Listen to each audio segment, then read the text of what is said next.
Quý vị vẫn đang theo dõi chương trình của Hồn Việt TV, và trong chương trình ngày hôm nay thì chúng tôi tiếp tục mời quý vị tìm hiểu thêm về liệu pháp phản xạ thần kinh với chị Thu Cuc. Và ngày hôm nay thì trong chương trình chúng tôi có một người khách rất là đặc biệt. Chúng tôi mời quý vị theo dõi chương trình ngày hôm nay. Dạ thưa chị Nguyễn Ngoan, chào chị Cuc. Dạ ngày hôm nay thì chúng ta có một người khách. Dạ thưa mời chị giới thiệu người khách này. Dạ thưa kính chào chị Nguyễn Ngoan, kính chào quý khán giả Đài Hồn Việt TV. Dạ thưa hôm nay thì như lần trước kính thưa chị Nguyễn Ngoan, chúng tôi cũng có đưa lên một người Việt Nam và bị bệnh và bị stroke và có nhiều cái triệu chứng không nói được, không đi được rung, và hôm nay thì đã kết quả rất là mỹ mãn. Và hôm nay thì tôi tiếp tục giới thiệu một người thưa mẹ và mà sống đây lâu năm, bà cũng bị stroke. Dạ thưa xin chị vui lòng chị hỏi thẳng những của bệnh nhân của tôi đó, để bà nói về tại sao bà biết tôi và tại sao và bây giờ cái kết quả như thế nào, thưa chị Nguyễn Quang.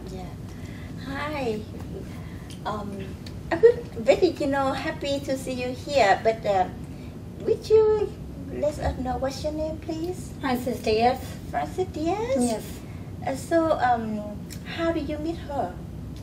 I met her at a car that I picked up a long time ago because I had a stroke in December, and I couldn't find nobody to help me with the money that I was making. What she was somebody I was charging, she was charging a lot less. So I looked her up again, and I had my stroke in December of 2008. It was all from this side. I couldn't walk, I couldn't talk. My hand was like this. I couldn't move it or nothing. And I just kept telling my daughter, I was in bed for 2 months because I didn't go to Lee until March. And then I told my daughter, I can't live like this no more. I don't want to live no more. I was so depressed, and sometimes I would even lose, stuff like, I can't find this, I can't find that. My eyes too, I couldn't see. I was blurry from my eyes because before I had my stroke, my sugar was 700. So, and then that's when I decided, and my daughter and I looked up people, it's too expensive. I got the card and I went back to Lee, and that's where we started the therapy, because I had high blood pressure. It was very, very high. It was about, like I said, 700, and now that we're getting the treatment, the therapy, it's 120. My high blood pressure was very high too. I was like, gone. Like I said, I was so depressed. I didn't want to go on with my life. I was dependent on my own. I've been a property manager for 15 years, and that was my occupation, and that's what I lived by. So my daughter and I just cried and cried because she said, Mom, you gotta go on. I said, I can't go on anymore, because it was just so painful. Everything was hurting me.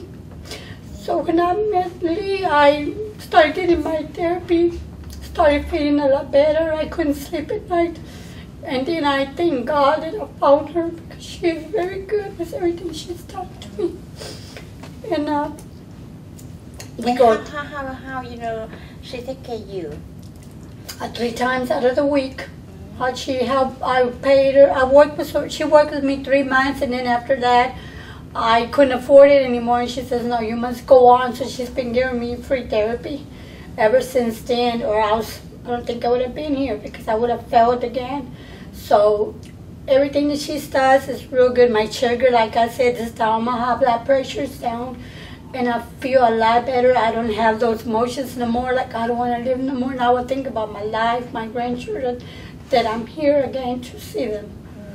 How do you know? The card. One time I went to her office, 208, like in June, and I picked up a card, and I was going to see her a long time ago, but I never went. I let it pass. And then when I said, there's a card that I have that says for strokes. So I got it, and I went back to her. That's how I found her again.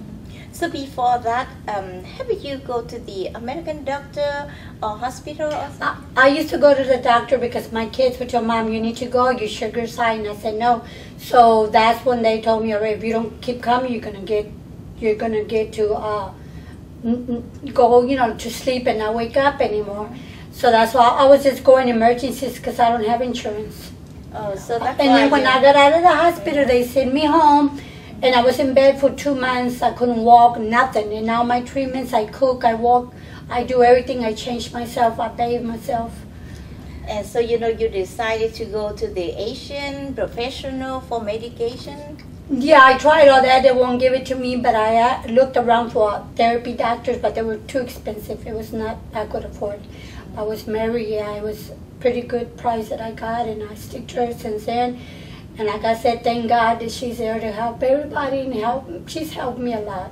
But what kind, you know, of physical therapy, you know, she used on you? These are the little things that she uses on my body. This and this go on my head. Kính thưa quý chị vẫn đang theo dõi chương trình của Hồn Việt TV, và qua lời của vị khách này, tức là bà Francis Diaz, chúng tôi nghĩ rằng là quý chị cũng đều hiểu qua rồi. Tuy nhiên để cho hiểu rõ ràng hơn thì chúng tôi nghĩ rằng không ai có thể rõ ràng hơn chính bà LeThi Thu Cuc.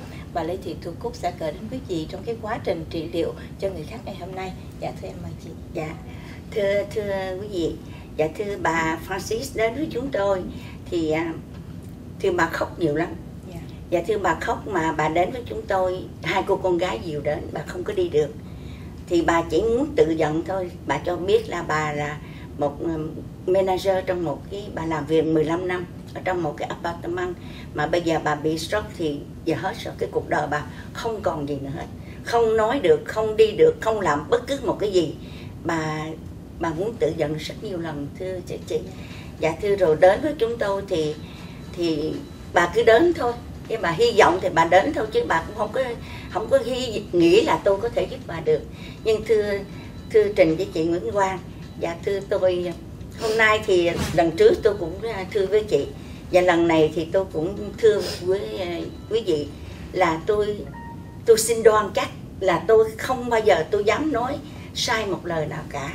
Khi bà đến với chúng tôi thì bà không đi được, nhưng chỉ trong 3 ngày hôm sau thôi thì bà đi rất là, nghĩa là gần như không cần nhiều nữa. Do you remember? After 3 sessions, you can walk by. My hand was like this. I couldn't move, and I look at my fingers. Okay. They were just like this. My whole arm, they used to hurt. I couldn't even move my arms, my legs. From the stroke? Yeah, everything. And when you first came, how your blood pressure or your blood sugar level? It was high. It was like 500-600. I was 500-600. taking medication, but Yeah. it's still. And then when she started giving me the 3 treatments, those 3 sections, it started lowering it down. And now, and you remember when you first came, how you use how many units a day? I was using You easily 40 units a day. Now I only use 20. It was about 60 a day because it was 20, 10, 10, 10. And now I use 10 and 10. 10 in the morning, 10 at night. Dạ, từ bà rất là cái đường huyết bà rất là cao. Thì có nhiều lần bà bị mê sản đấy chị. Bị cái đường huyết lên cao thì có thể thưa bà lợi bà khóc giật giả. She cried a lot. You remember? Dạ, nghĩa là bà khóc giật She would see giả. my eyes all. Dạ, thưa rồi bà bị gì I cái didn't đường want to go on life no more. cái đường nó lên cao quá chị. Thì thường đường lên cao thì bệnh nhân người ta điên loạn, người ta không còn biết gì nữa cả. Mà bà lợi bà khóc rất nhiều, mà thưa rất là tạ ơn Thượng Đế. 3 lần sau, chỉ sau 1 tuần, nghĩa là 3 treatment thôi là bà đã đến được. Dạ không cần 2 người con nhiều nữa, bà đi một mình được. Dạ tự đây lấy được. Dạ đường bà thì nó xuống. Dạ bây giờ thì gần như là bình thường. Thưa chỉ sau 1 tháng thôi thưa chị. Dạ 1 tháng thôi là đường đã bình thường. Dạ bà hồi đó thì bà chỉ 40, 50, 60 tùy cái đường nó lên nhiều hay ít mà chích insulin. Nhưng bây giờ thì bà chỉ chích sáng 10 và chiều 10 thôi. Thì cái gì how about now? Your sugar? It's level to 120. 120. Now Yeah, it's it's doing normal now. 230, 300 after a while, but now it's 120. How long is that, you know, it's come back to normal? 3 months? It's been about 4 to 5 months. About 5 months since I've been with Mary, with Lee. Yeah, no. After how many months you go back to normal? After I tell you. Oh, I've been about 3-4 months. Now 3-4 months now. Yeah. 3 months now. Yeah. Okay. And I asked you about your sugar or your blood pressure. After how many week you go back to normal. It's Your about- sugar Yeah. and your It was about the 1 month. yeah. The Okay, 1 month. Yeah. I noticed everything because I used to feel weak and so tired, and then I started a treatment with her, and I feel a lot better. Dạ thưa, I chỉ had cần more một energy một in my tuần life. tháng thôi chị. Dạ thưa chị, ở đây đó, chúng tôi dạ thưa sau gần 23 năm săn sóc cho bệnh nhân bằng cái phương pháp này, thì tôi nghĩ rằng chỉ sau 1 tháng thôi thì đường huyết cũng trở lại bình thường, rồi cái huyết áp cũng bình thường, và gần như là bình thường. Thì người ta phải buộc lòng, người ta phải dùng thuốc bớt xuống. Hồi đó ví dụ là 50-60 unit một ngày, chích 3 lần, 2 lần, thì bây giờ chỉ còn chích cầm chừng thôi. Còn nếu mà những người nhẹ hơn, Thư không có chích mà dùng thuốc uống, thì bây giờ tùy những người lớn tuổi, thì bây giờ chỉ cần còn dùng có 1 lần hay là nửa viên hay là 1 viên thôi. Hồi đó là một ngày phải là 2 lần hay 3 lần. Dạ thưa thầy được. Mà xin thưa với chị nữa, cái đứt tiểu đường đó thì chúng tôi rất là mừng là có những cái trường hợp, và một lần nữa tôi sẽ trình với chị tất cả những cái hình ảnh. Dạ rất là nhanh, kết quả rất là nhanh. Có nhiều người phải cưa chân, có nhiều người mù, có nhiều người phải nhổ hết răng, mà chúng tôi làm thưa chị cứng lại khỏi nhổ.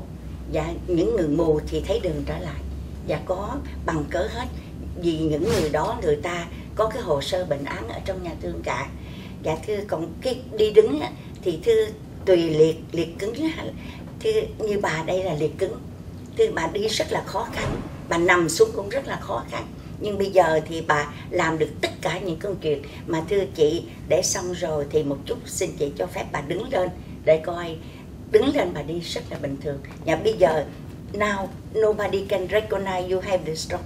Nobody. My face, my body, my kids say, Look "Mom, very you look." normal now. She said, "You look so young, and we don't have to worry about you so much because we can tell your treatments are working real good."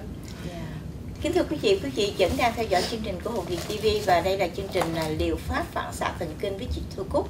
Đến đây thì chúng tôi xin tạm ngưng chương trình trong giây lát và sẽ trở lại với quý vị sau phần thông tin thương mại.